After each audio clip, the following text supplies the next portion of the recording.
Hello everyone, అందరూ ఎలా ఉన్నారు? నా పేరు చిరంజీవి అండ్ దెన్ మీరు చూస్తున్నారు స్పాట్రా సైబర్ సొల్యూషన్స్.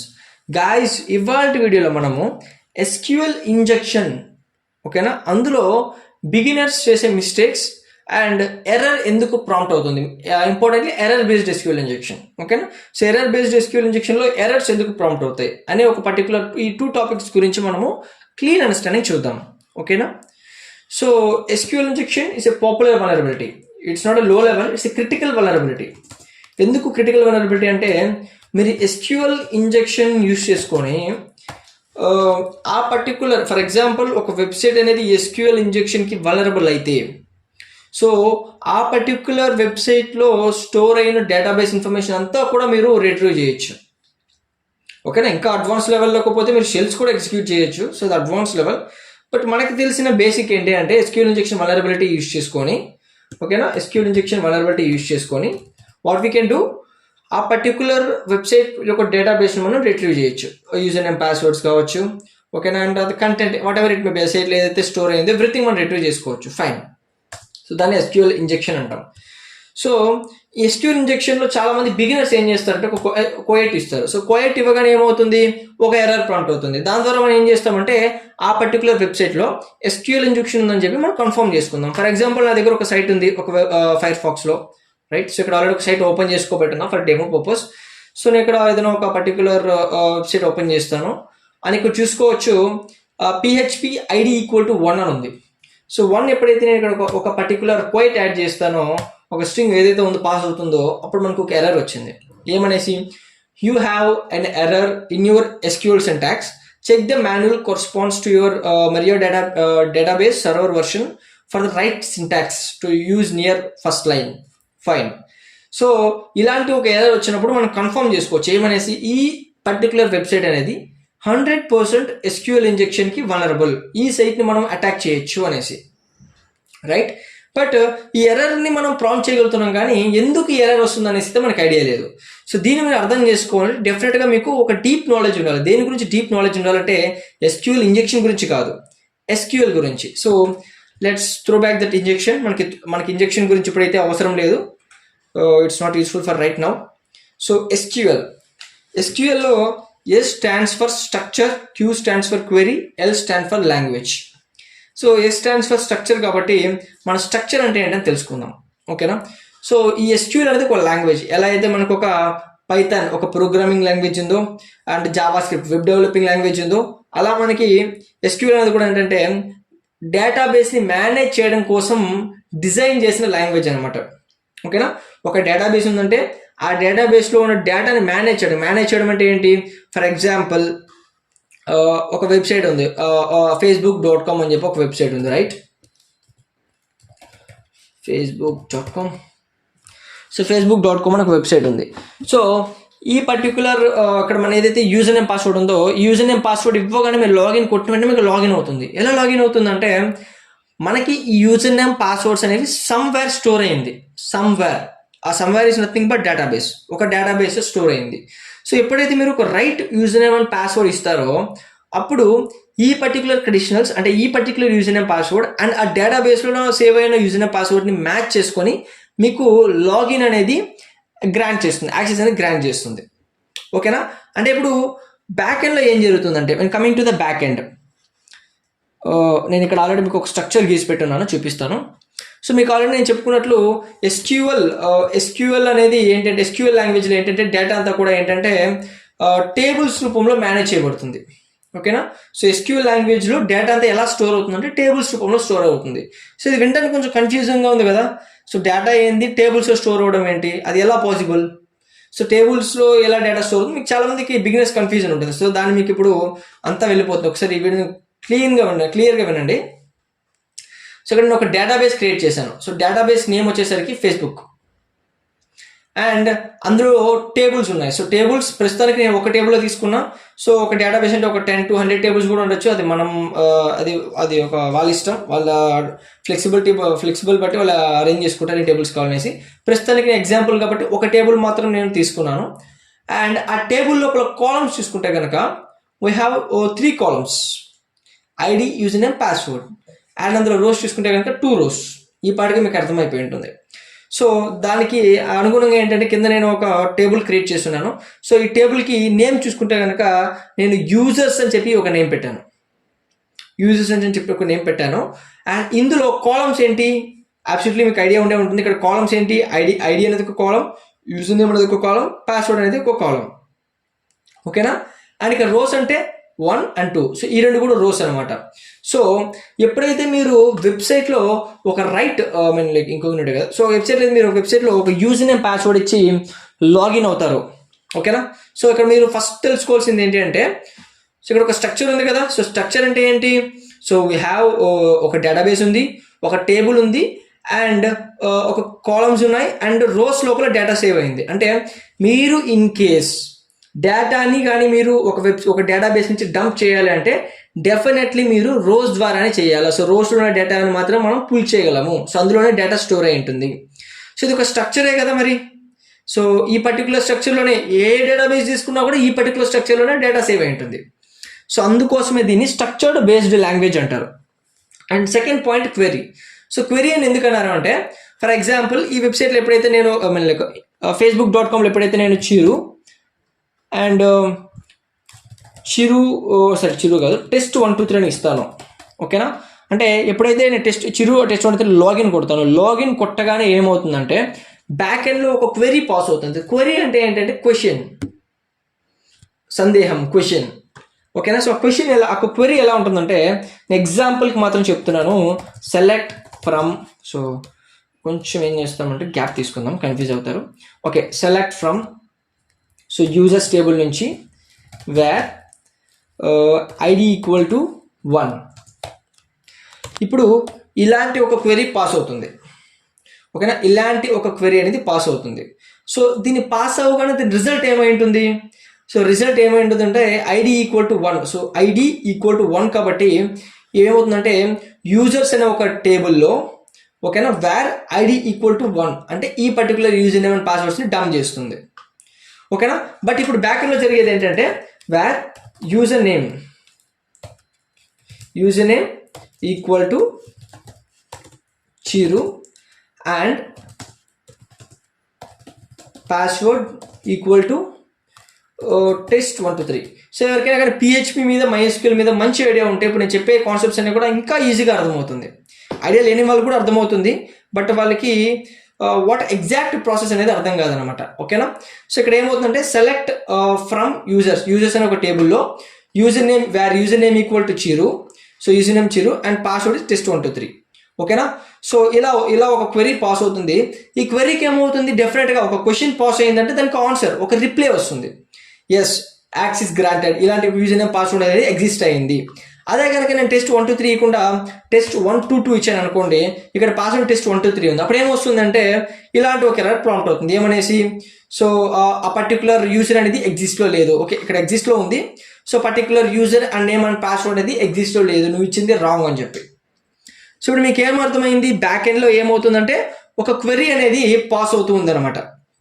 ఓకేనా. ఆ క్వెరీ పాస్ అవడం వల్ల మనకి రెస్పాన్స్ వస్తుంది. సో రెస్పాన్స్లో ఏంటి అంటే ఇన్ కేస్ ఆ యూజర్ నేమ్ పాస్వర్డ్ రైట్ అంటే సో మనకి లాగిన్ అవుతుంది, లేదు అంటే రాంగ్ అని చెప్పి చూపించడం జరుగుతుంది. దీంట్లో చాలా లాంగ్వేజెస్ యాక్ట్ అవుతాయి, బట్ జస్ట్ ఒక ఎగ్జాంపుల్కి చెప్తున్నాను. బట్ ఈ పర్టిక్యులర్ క్వెరీ ఏం చేసిందంటే డేటాబేస్లోకి వెళ్ళి, సో యూజర్స్ టేబుల్ లోపలికి వెళ్ళి అందులో యూజర్ నేమ్ అండ్ పాస్వర్డ్ని చెక్ చేసింది. సో ఈ పర్టిక్యులర్ సింటాక్స్, ఈ పర్టిక్యులర్ పీస్ ఆఫ్ కోడ్ ఏదైతే ఉందో, ఈ కోడ్ అనేది SQL లాంగ్వేజ్కి సంబంధించిన code. It's not an injection code, ఇది ఒక SQL లాంగ్వేజ్కి సంబంధించిన కోడ్. ఇలాంటి క్వెరీస్ని యూజ్ చేసి SQL లాంగ్వేజ్లో డేటాని మేనేజ్ చేస్తారు.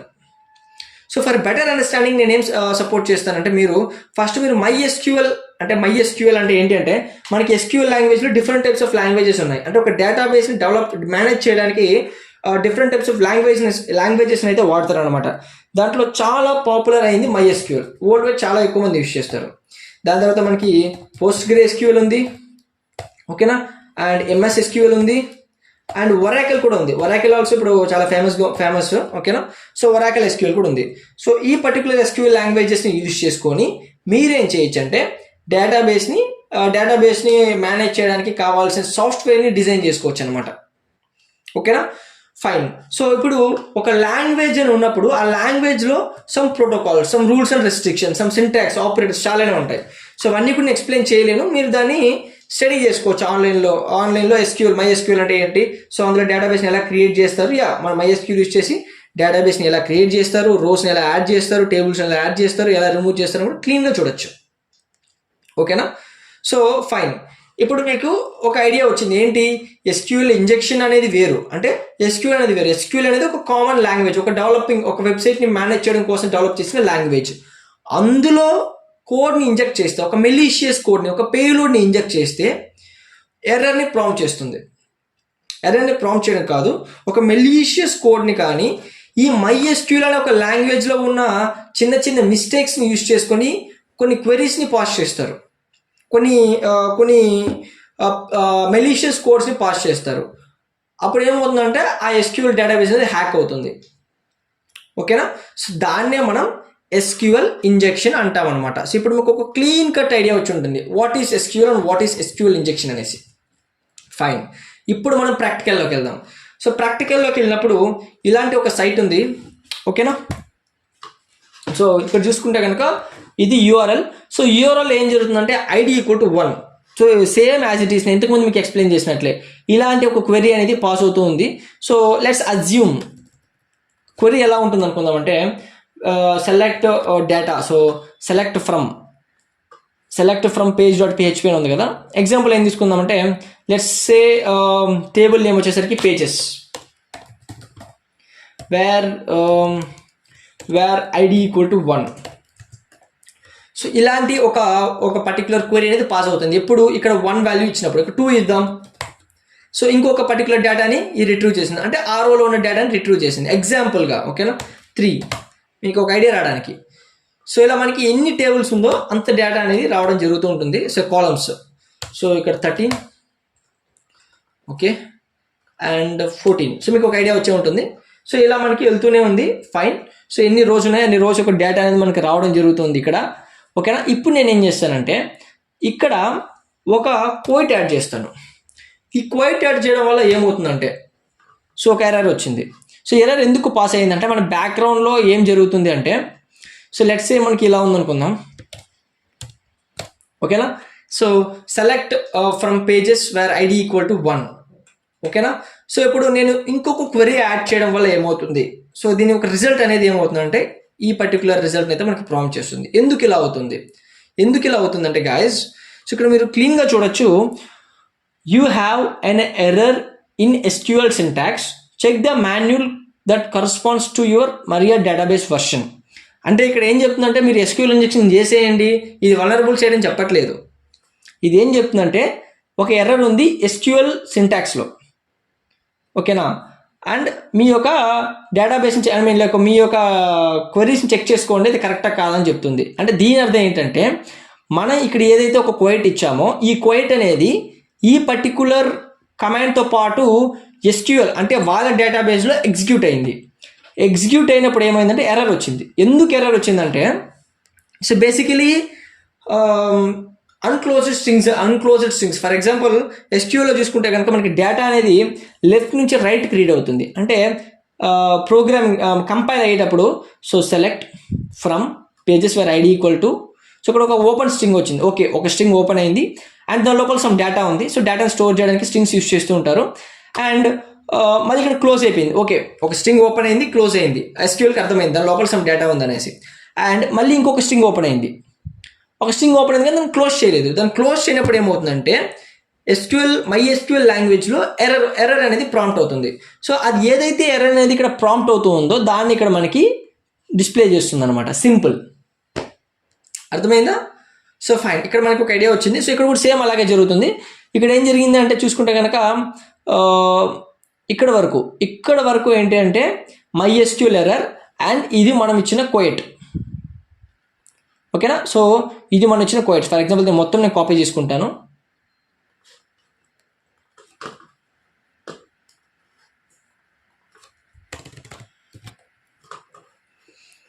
సో లెంత్ అవ్వచ్చు వీడియో, బట్ నేనేం చేయలేను because it's not a small topic to explain in shorts or anything else. So మనకి వీడియో డెఫినెట్గా లెంత్ అయితే డెఫినెట్గా ఉంటుంది. సో చూసుకోవచ్చు గైస్ మీరు. ఇక్కడ ఏంటి అంటే సో దీన్ని సపరేట్ చేస్తాను. ఐ విల్ సపరేట్ దిస్ ఎగ్జాంపుల్కి. సో ఇక్కడ చూసుకుంటే కనుక 2 కోయడ్స్ ఉన్నాయి, ఓకేనా. సో ఇక్కడ 2 కోయడ్స్ ఓపెన్ అయింది అండ్ డబుల్ కోయడ్స్ వరకు క్లోజ్ చేస్తున్నారు. అండ్ ఎప్పుడైతే మనకు సింగిల్ కోయట్ ఇచ్చామో ఇక దీనికి క్లోజింగ్ లేదు. సో క్లోజింగ్ లేని దానివల్ల ఏంటంటే ఎర్రర్ ప్రాంప్ట్ అయింది. సో మరి దీన్ని క్లోజ్ చేస్తే ఎర్రర్ రాదు కదా భయ్యా అంటే డెఫినెట్లీ. సో మీరు కానీ దాని పక్కన ఇంకొక కోయట్ కానీ ఇచ్చినట్లయితే the query was balanced. So closed query ఉంది కాబట్టి ఆ పర్టికులర్ కోడ్ అనేది సక్సెస్ఫుల్లీ ఎగ్జిక్యూట్ అయింది. That's fine. అర్థమైంది కదా. సో ఎర్రర్ ఎందుకు ప్రాంప్ట్ అవుతుందంటే ఎప్పుడైతే మీరు MySQL లాంగ్వేజ్లో, so MySQL language or whatever వాళ్ళు ఏదైతే డేటాబేస్ యూజ్ చేస్తున్నారో, సో ఇప్పుడు మీరు క్లీన్గా చూసుకోవచ్చు ఏమనేసి వీళ్ళు మరి అని ఒక డేటాబేస్ని కూడా యూజ్ చేస్తున్నారు. సో ఇది కూడా ఒక ఇన్ఫర్మేషనే కదా మీకు. సో కొన్ని చోట్ల ఏంటంటే మీకు MySQL సింటాక్స్ ఎర్రర్ అని వస్తుంది. సో అలాంటప్పుడు ఏంటంటే వాళ్ళు MySQL డేటాబేస్ వాడుతున్నారు అనేసి మీకు ఈజీగా అర్థమవుతుంది. So syntax, more over syntax అంటే ఏంటి అని కూడా మీకు చెప్తాను నేను. సింటాక్స్ అంటే ఒక లాంగ్వేజ్, ఇట్స్ ఏదైనా కావచ్చు, ఒక ప్రోగ్రామింగ్ లాంగ్వేజ్ కావచ్చు, ఒక డెవలపింగ్ వాట్ ఎవర్, ఒక వెబ్ డెవలపింగ్ లాంగ్వేజ్ ఏదైనా కావచ్చు. సో నేను ఒక పైథాన్ కంపైలర్ తీసుకుంటున్నా. పైథాన్ కంపైలర్ అంటే పైథాన్ లాంగ్వేజ్, పైథాన్ కోడ్ని కంపైల్ చేయడం కోసం యూజ్ చేసే ఒక కంపైలర్. సో ఇక్కడ ప్రింట్ హెలో అని ఉంది. సో రన్ కొడుతున్నా. రన్ కొట్టగానే హెలో వరల్డ్ అని చెప్పి ప్రింట్ అయింది.